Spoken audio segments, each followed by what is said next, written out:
गड़ा की इस पावन धरा को नमन। विश्व आदिवासी अधिकार दिवस के इस मौके पर सबसे पहले मैं गुरु गोविंद को नमन करना चाहता हूं। महाबालेश्वर दयाल, भगवान बिरसा मुंडा, टांटिया मामा, राजा बादशाह भील, साथ ही हमारे भारत देश के संविधान के निर्माता बाबा साहब अम्बेडकर को भी नमन करना चाहता हूं। आप सब आज अधिकार दिवस है, उसके समर्थन में और हमारे अधिकार क्या हैं, उन अधिकारों को जानने के लिए आप आए हो। हम जानते सब कुछ हैं, लेकिन उन बातों को पहचानना नहीं चाहते। आज जिस गड़ा की इस धरती पर हम बैठे हैं और अभी हम गोटिया मंदिर के अंदर गए तो वहां पर कुछ लोग ऐसे थे जो मात्र अपनी राजनीतिक रोटियां सेकने के लिए और राजनीतिक विरोध के कारण वहां इकट्ठा होकर भजन मंडली कर रहे थे। जिन लोगों ने आज तक हमारे समाज को हक अधिकारों की लड़ाई में पीछे रखा और जिन व्यक्तियों को सभा के माध्यम से या मीटिंग के माध्यम से बताना चाहिए था, उन लोगों को आज तक नहीं पता लगने दिया और अभी भी हमारे सामने दोहरी चाल चल रही है। ये विरोध करने वाले लोग कौन हैं? हमारे ही लोग हैं। मैं आपको इस मौके पर यह कहना चाहता हूं कि हमको किसी विवाद में नहीं पड़ना है, हमको किसी झगड़े के अंदर नहीं पड़ना है। हम सामाजिक और वैचारिक एकीकरण की बात करते हैं तो आज नहीं तो कल वो भाई हमारे हक अधिकार की बात समझ लेगा तो हमारी जगह पे आकर बैठेगा। समय लगेगा उसको, क्योंकि उनके दिमाग के अंदर गलत बातों को आज तक भरा गया है। आज के इस मौके पर हम अधिकार दिवस की बात करते हैं। दादा कांति दादा बता रहे थे यह पांडवों की धरती है। हम आपसे कहना चाहते हैं यह पांडवों की धरती नहीं है, यह आदिवासियों की धरती है और राजिया और वाजिया रावत की धरती है और महिला की धरती है। आज के मौके पर आपसे यह कहना है कि आज से 5000 साल पहले हमारे साथ में क्या क्या शोषण हुआ, उस शोषण के बारे में हमको जानना है। तो हमारे अतीत और हमारे इतिहास के बारे में जानना हो सबसे पहले।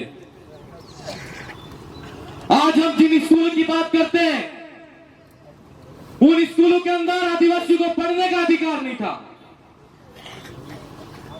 और सबसे पहले आदिवासी हो, चाहे दलित हो, चाहे माइनॉरिटी का भाई हो, लेकिन जो भाई स्कूल के अंदर पढ़ने जाता था तो उसके साथ में छुआछूत की भावना से पढ़ाया नहीं जाता था। और इसीलिए छुआछूत की भावना उनके अंदर थी क्योंकि वो उनको हमारे समाज को पढ़ाना नहीं चाहते थे और जागरूक होने नहीं देना चाहते थे। आज समय और परिस्थिति बदली है। आज हम जिन पुरखों की यहां पर मूर्तियां लगा के इनकी पूजा अर्चना करते हैं, इनकी आराधना करते हैं, इनको याद करते हैं। मेरे भाइयों, खाली नाम मात्र हम इन हॉस्टल के अंदर नहीं समझना है। इन लोगों ने हमारे हक अधिकारों के लिए, हमारे समाज की और हमारे समुदाय की एकता के लिए अपने प्राणों की आहुति दे दी और पूरा जीवन न्यौछावर कर दिया। ये जो मूर्ति हम देखते हैं, गोविंद गुरु महाराज, क्यों याद करते हैं उनको? इसलिए याद किया जाता है उनको कि इस गोविंद गुरु महाराज ने हमारे भूले भटके समाज को, हमारे हक अधिकारों के बारे में हम लोगों को नहीं पता था। उन्होंने संघ सभा का गठन करके हमारे समाज को संगठित करने का काम किया और गांव गांव दौड़ी गई गोटी ने आज अपना समाज संगठित थवानी जी एकता नो समुदाय नो एकड़ा नो जो रूप गोविंद गुरु महाराज ने दिया। महाबालेश्वर दयाल को हम याद करते हैं। महाबालेश्वर दयाल, हम आज भी भजन मंडली में रात हो या दिन हो, जहां भी हम हमारे जो पुरखाई पद्धति की जो आराधना पूजा होती है उनमें भजन कीर्तन के माध्यम से हम याद करते हैं। महाबालेश्वर उस समय वागड़ी में कहा करते थे कि अपना गाम में अपनो राज, जिन्हें आज की तारीख में अपन का पंचायती राज एक्सटेंशन एक्ट और 1872 के अंदर जिसको शेड्यूल डिस्ट्रिक्ट एक्ट कहा, वही लड़ाई महाबालेश्वर दयाल ने लड़ी और हमारे समाज को संगठित करने का काम किया। जो जो भी हमारे अंदर कुरीतियां थी, बुराइयां थी, उन बुराइयों को खत्म करने का काम किया। जैसे जाजम पर हम बैठे हैं तो आज की तारीख में हमको उनको पूजना है, मात्र हम की उनकी भक्ति करके उनको भजन के माध्यम से याद नहीं करना है। जब कभी भी हमारे समाज की खिलाफ में कोई ऐसा षड्यंत्र रचने आता है या कोई ऐसा व्यक्ति है जिस किसी ने भी हमारे समाज को बिखेरने का काम किया, उसको जड़ से उखाड़ कर फेंक दो। इसी महाबालेश्वर दयाल और गुरु गोविंद की शक्ति को फिर से पुनर्जीवित करने का काम आप सबको करना है। ये कौन करेगा? फिर से महाबालेश्वर दयाल और गुरु गोविंद के भगत करेंगे। हमारे कांति दादा कह रहा था, हूं कह रहा था, आप सब दिखी रहा क्या आपने हिनी भक्ति आज भी हमारे घरों के आगे गोविंद गुरु महाराज के नेजे लगे हुए हैं। वो नेजे हैं और आज की तारीख में उन नेजों से ही इस समाज की पहचान है और हमारी पहचान, हमारी अपने आप में पहचान है। उस पहचान को हमको जीवित रखना है। सबसे पहले उस पहचान की बात आती है तो आज समय के साथ में कोई भाई हमारा क्रिश्चियन बन गया है, कोई भाई हमारा हिंदू बन गया है। हम ये लड़ाई हिंदू मुस्लिम क्रिश्चियन या मुसलमान की लड़ाई नहीं है। जहां पर भारत आदिवासी पार्टी बात करती है और आदिवासी परिवार जिस विचारधारा पे काम कर रहा है वो मानव कल्याण की बात करता है और विश्व जगत के कल्याण की बात करता है। इसलिए आज हमको देखना पड़ेगा कि सबसे पहले आज पूरे देश के अंदर जनगणना की बात आती है तो जातिगत जनगणना होनी चाहिए। मैं आपको बता देना चाहता हूं कि सबसे पहले जातिगत जनगणना हुई तो 1875 के अंदर अंग्रेजी हुकूमत के समय पहली जनगणना हुई और उसके बाद में 1931 के अंदर दूसरी जनगणना हुई और तीसरी जनगणना 1941 में हुई और चौथी जनगणना 1951 में हुई। आज हम पूरे देश का आदिवासी समुदाय हो वो जग चुका है और अपने समुदाय के लिए हक अधिकारों की बात करता है और अलग जातिगत जनगणना के माध्यम से अलग धर्म कोड की मांग जो कर रहा है वो मांग पूरी होनी चाहिए कि नहीं होनी चाहिए। आज सरकार क्यों डर रही है? सरकार उसको पता है कि सबसे पहले इस देश के अंदर अंग्रेजी हुकूमत के सामने हमारे पुरखों ने लड़के आजादी की लड़ाई तो ली, लेकिन हम जिस आरक्षण की बात करते हैं वो आरक्षण भी की लड़ाई भी सबसे पहले अंग्रेजों के सामने लड़के हमारे पुरखों ने ली थी। जब हमको सरकारी स्कूल में पढ़ने का अधिकार नहीं था तो पहली बार अंग्रेजी हुकूमत के समय 1902 के अंदर पहली बार आरक्षण का जो प्रावधान लागू किया गया उसके अंदर 50% गैर ब्राह्मण हो वो इस विद्यालय के अंदर प्रवेश करेंगे। ऐसी अंग्रेजी हुकूमत से हमारे लोगों ने लड़ाई लड़के फिर पहली बार आरक्षण का प्रावधान लागू किया। यह कोई छोटी लड़ाई नहीं है। और उस आरक्षण के अंदर दूसरी बार 1908 के अंदर उन लोगों ने फिर से पृथक जातिगत जनगणना समुदाय के माध्यम से करके दूसरी बार उन्होंने आरक्षण को फिर से बांटा, जिसके माध्यम से एसटी और एससी को रिजर्वेशन पॉलिसी लागू हुई। मैं आज आपको आरक्षण की बात क्यों बात कर रहा हूं? उस समय जब जनगणना हुई थी उस समय 22.5% टोटल आरक्षण था एसटी और एससी का, जिसमें एससी का 15% है और एसटी का 7.5% है। હું તમને એમ કેવું ચાહું કે એના જમાનામાં આપણા બાપ દાદા ભણીલા જ નતા તે નોકરી નહીં લાગતા। વાત હાસી કે નહીં આથી? વાત હાસિક ને આસી આજની તારીખમાં ઘેર ઘેર બેરોજગાર યુવા સાथी ફરી રહ્યા है। वो आरक्षण 1908 में अंग्रेजी हुकूमत के समय में जिन हमारे पुरखों ने लड़के लिया था, वही आरक्षण आज तक लागू है। क्या आरक्षण बढ़ना चाहिए कि नहीं? जब बढ़ना चाहिए, बढ़ना चाहिए कि नहीं बढ़ना चाहिए? कब बढ़ेगा? जब हम ये सरकारें जातिगत जनगणना करवाएगी, और जातिगत जनगणना जब तक नहीं होगी तब तक इनको आरक्षण का देने का न तो देने का विचार है और ना ही देना चाहती है। आज आप पूर्ण कीजिए, अगर एसटी का अलग जातिगत जनगणना हो जाएगा तो सरकार के अंदर, आप सरकार के पास में आंकड़ा पहुंच जाएगा कि इस देश के अंदर आदिवासी कितना है। और अगर एससी का अलग जातिगत जनगणना हो जाएगा तो सरकार को पता चल जाएगा और पूरे देश को भी पता लगेगा एससी की जनसंख्या कितनी है। और ओबीसी वाले भाई हैं, उनको 27% आरक्षण आज की तारीख में मिल रहा है।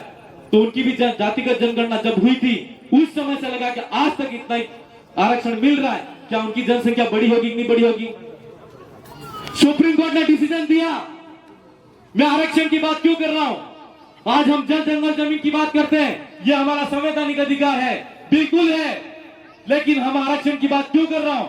क्योंकि आज की तारीख में हर माँ बाप का बच्चा यह सोचता है और हर माँ बाप यह सोचता है कि मेरा बच्चा पढ़ लिख कर आगे बढ़े और मेरे घर में एक एक आदमी हो, जितने भी पढ़ने वाले हो, वो सरकारी नौकरी के अंदर जाए और सरकारी नौकरी के अंदर जाकर हमारे परिवार का पालन पोषण करे और गांव में और क्षेत्र में हमारा नाम रोशन हो। आज की तारीख में क्या हो रहा है? सरकार नहीं करना चाहती। क्यों नहीं करना चाहती? क्योंकि उसको आज पूरे देश के अंदर अलग धर्म कोड की बात होती है और आरक्षण की बात के लिए हम सबको मिलकर कर लड़ना पड़ेगा। मैं आपको इस मंच के माध्यम से हाथ खड़े करके आश्वासन दो मुझे कि आरक्षण की बात हो तो आप खड़े पूरा पुरजोर ताकत के साथ में लड़ने आओगे और हमारा साथ दोगे। इस मौके पर यह भी कहना चाहता हूं, यहाँ पर मीडिया के साथी हैं, हमारी सरकार पहले जो टीएसपी क्षेत्र के अंदर 244 की मूल भावना के अंदर आरक्षण होना चाहिए, लेकिन आज की तारीख के अंदर हमारे पास में आरक्षण जो मूल रूप से होना चाहिए वो नहीं है और जिनको मिलना चाहिए था उतना नहीं मिला हुआ है। हमारी आबादी 76 और 80% इस टीएसपी क्षेत्र के अंदर है और हमको 45% आरक्षण मिल रहा है और आज की तारीख में 50% अनारक्षित के नाम से आवंटित किया जा रहा है, जिसका फायदा हमारे आदिवासी भाइयों को नहीं हो रहा है। और आज की तारीख में 5% आरक्षण एससी भाई को मिल रहा है, एससी भाई को भी आरक्षण का पूरा फायदा नहीं मिल रहा है। और जो लोग सदी से दलित, शोषित और पीड़ित होते आ रहे हैं वो आज भी पीड़ित होते आ रहे हैं। आज मेरे युवा साथी घर घर के अंदर बेरोजगार घूम रहे हैं। मैं उनसे कहना चाहता हूं कि आज के इस मौके पर अधिकार दिवस है और इस आरक्षण की लड़ाई को फिर से शुरू करना पड़ेगा और सरकार को अपने घुटनों पर लाना पड़ेगा। मेरे भाई, यह लड़ाई हम सबको मिलकर लड़नी है। आज हम बात कर रहे थे कि हम जल जंगल जमीन हमारा है, अनुसूचित क्षेत्र के अंदर पूरा अधिकार हमारा है।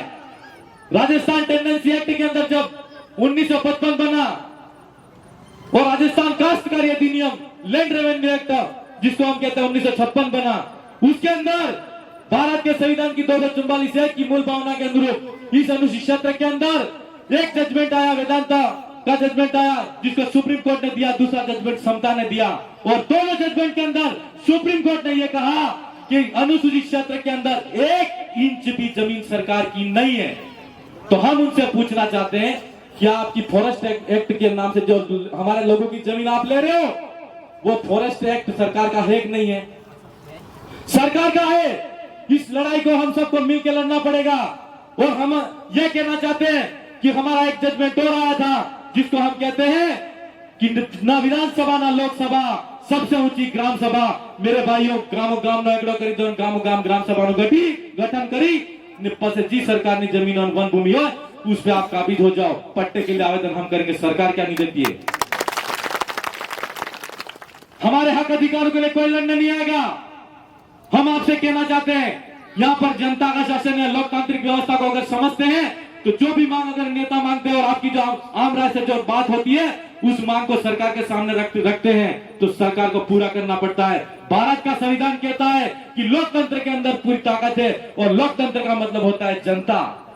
और आज की तारीख में जनता द्वारा चुना गया जनप्रतिनिधि जो सरकार के पास में होता है, सरकार के नुमाइंदों के पास में बैठता है, और विधानसभा की सदन हो चाहे लोकसभा की सदन हो, उस सदन के अंदर जाकर अपनी मांग को उठाता है, वो मांग सरकार को पूरी करनी पड़ती है। आज कांति दादा कह रहे थे कि मध्य प्रदेश, गुजरात और राजस्थान, वहां के आदिवासी भाइयों को हमको आज की तारीख में अलग अलग घूम रहे हैं। हमारी संस्कृति एक जैसी है, हमारी बोली एक जैसी है, हमारी भाषा एक जैसी है, और आज अपनी शादी થાય તો आपण તય કરાવી દ તા વિવો થાય તો आपण કરાવવા તૈયાર હા, પણ फिर भी बॉर्डर में आपण वटाईला हा। इनी लड़ाई ની फेर की भी करवी है तो आपण एक सांसद नहीं, मध्य प्रदेश और गुजरात और राजस्थान के अनेकों 8-10 सांसद दिल्ली के अंदर भेजने पड़ेंगे, और गोविंद गुरु के अधूरे सपने को पूरा करने के लिए हमको 20 प्रदेश बनाना है मेरे पास। इसलिए कहने को बहुत सारी बातें हैं, पर आज के मौके पर मेरे विधानसभा क्षेत्र की बात आज एक आई है, और मैं विधानसभा के अंदर भी मैंने वो बात को रखी है। मैं इस मौके पर यह कहना चाहता हूं और तमने पूछना चाहूं कि अपर हाई लेवल केनाल के नाम से की सरकार और यहाँ का एसडीएम और प्रशासन सब लोगों ने एएनजेन ने मिलके यहाँ के लोगों को पता नहीं है, और उनके खाते की जमीनों पे उन्होंने खुदाई कर दी है, और सरकार को पता नहीं है, और आज की तारीख में मेरे जानने के बाद में उन लोगों ने काम रोक दिया है। हम ये पूछना चाहते हैं प्रशासन वालों से भी और मीडिया के साथियों से, आप कल के दिन में छापना कि इन लोगों ने सर्वे किया तो वहां की हमारी ग्राम सभा का प्रस्ताव लिया या नहीं लिया, और सर्वे की में ग्राम सभा का प्रस्ताव के माध्यम से सर्वे की जो रिपोर्ट है उनके पास में क्या गई है उसके बारे में जानकारी हमको चाहिए। और अगर प्रशासन ने और वहां के एएनजेन ने मिलकर खातादारों की जमीन पर अवैध रूप से अगर खनन किया है और अपर हाई लेवल की केनाल निकालने का काम कर रहे हैं, तो हम प्रशासन को भी कहना चाहते हैं, ऐसे लोगों को जो लोकतंत्र को नहीं मानते, मानव की भावना को नहीं मानते, और हमारे लोगों के पास में आज की तारीख में जमीन कम है, अगर उन्होंने अवैध तरीके से खनन किया है तो उनको तत्काल प्रभाव से सस्पेंड करना चाहिए।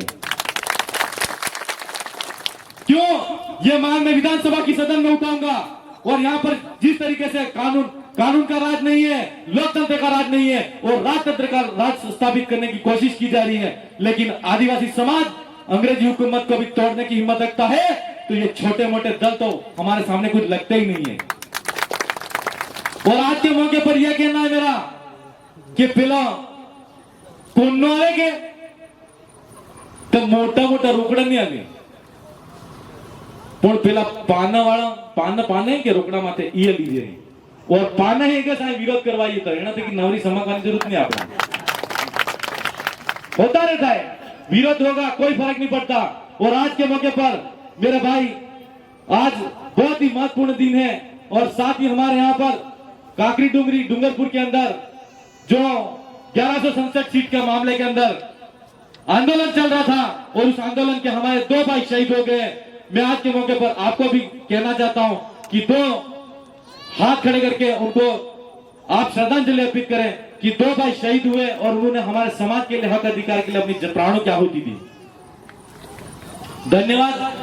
कहने को बहुत सारी बातें हैं और समय का अभाव है, 4:30 बज गई है, लेकिन आप अपने मन मस्तिष्क को दिमाग में एकदम यह बात फिट कर लेना कि हमको लड़ना किससे है और लड़ना क्यों है और किससे नहीं लड़ना है। और जो लोग हमारी विचारधारा के खिलाफ में लड़ने के लिए हमारे आमने सामने होने का काम कर रहे हैं, तो मैं उनसे भी कहना चाहता हूं कि थोड़ा हमारे अतीत में जाओ, और अतीत में जाकर जब तक अपने अतीत के बारे में नहीं खोजोगे तब तक आप हम आपको गलत लगेंगे।